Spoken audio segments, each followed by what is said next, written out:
What is going on YouTube? Fesify media. Don't forget to like, comment, share and subscribe for all latest UK media updates and story videos. So Mark Duggan was a video I've been trying to make for ages, a little the story video on him, Bandokay's dad and his situation. At these times with the BLM movement, all sorts of things, I want to readdress this story and just have a little insight into his father, his rap side and all this influence that Bandokay and OFB got from the original Farm Boys.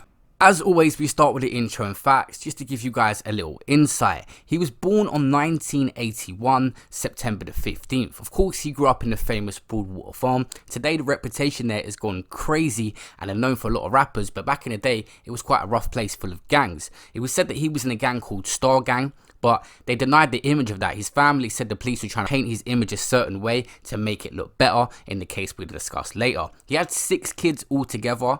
One was born after his death, Bandokay being one of them as well, but he had numerous kids. He was actually a good dad and a good provider. He worked a normal job at an airport and applied to be a firefighter as well, so his future looked very, very promising. So what happened to Mark Duggan? He was actually shot dead on Thursday the 4th of August 2011 on Ferry Lane in Tottenham at 6:15.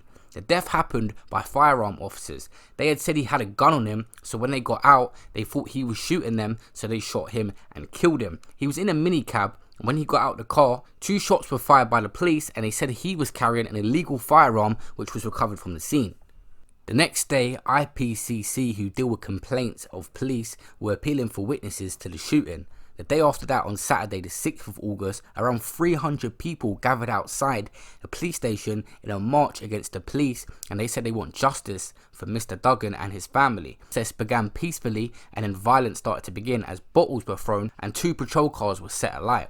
These riots would begin to spread and places like Croydon, Clapham, Hackney, Lewisham, Peckham, numerous areas would start to riot against the police as well in anger against what happened.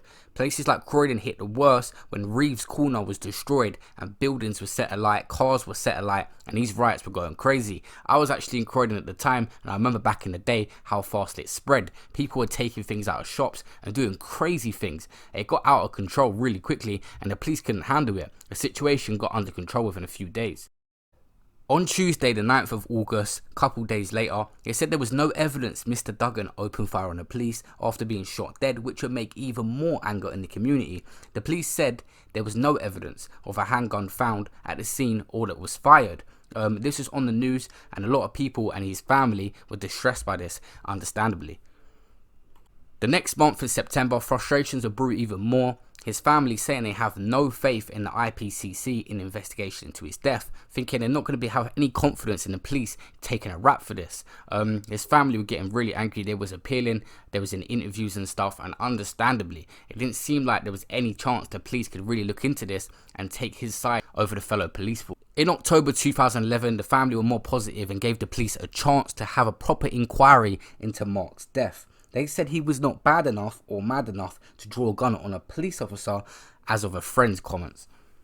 Towards the end of the year, November, December times, they would start to investigate a guy called Kevin, which was a friend of Mark's allegedly, and a gun was used in a salon and is allegedly at the scene of this incident, but his family were not having none of it and said this, if it was there, the police are covering their tracks now, saying it was there and it was planted. Towards the end of 2012, around September to October, a case went off of a guy providing Mark the gun. Kevin Hutchins Fosker was on trial for giving Mark Duggan a gun 15 minutes before he was shot. The police officer who shot Mr. Duggan says he absolutely 100% sure he see a gun in Mark Duggan's hand. After a month-long trial, they was unable to reach a verdict. But in 2013, eventually, the trial continued and he was found guilty for handing Mark Duggan the gun. In 2014, an inquest jury concludes a majority of 8-2 that Mark Duggan was lawfully killed by police. That was an angry reaction from his family and supporters outside the court.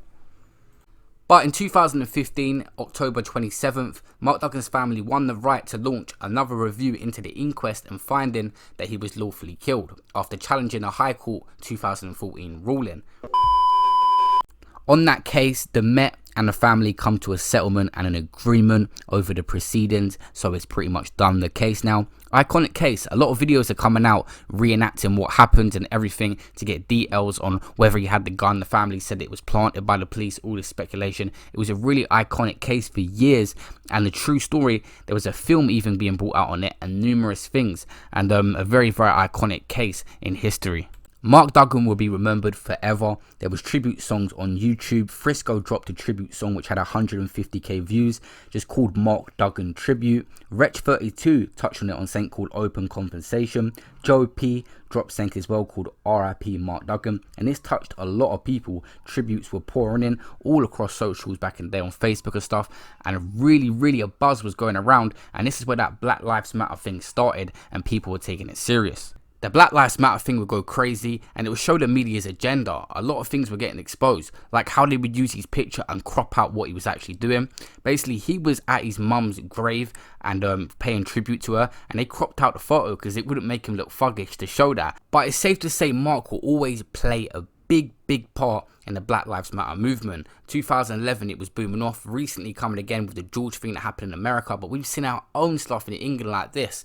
Regardless of what happened, this set off huge spirals and riots and showed that we would not stand for anything.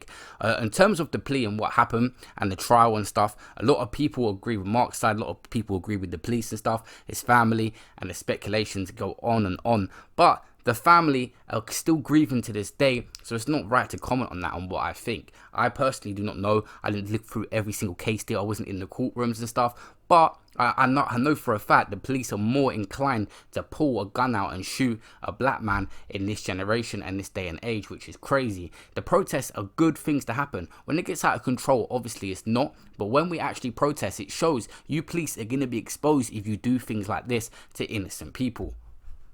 Safe to say Mark left behind a huge blessing with Bandokay. What a talented rapper, so young and already getting success and pushing the UK scene and this drill wave to a whole nother level. He's got his friends around him, but I'm sure his dad's looking over him very proud.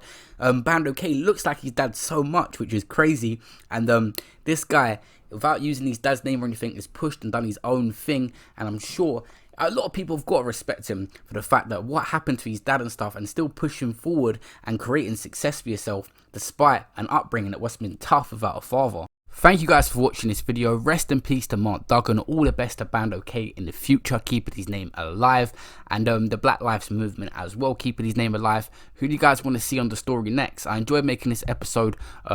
I was going to make a longer sort of documentary thing, but this covered it for you guys. I know you guys don't want to sit through 30 minutes of footage sometimes, but maybe in the future I will still do it. Next probably is going to be Stormzy on Monday, but these episodes are coming every Monday and Friday now, so look out for them. And make sure you leave a like on this video if you want to see double L's as well next week, the other OFB members and the OFB documentary story.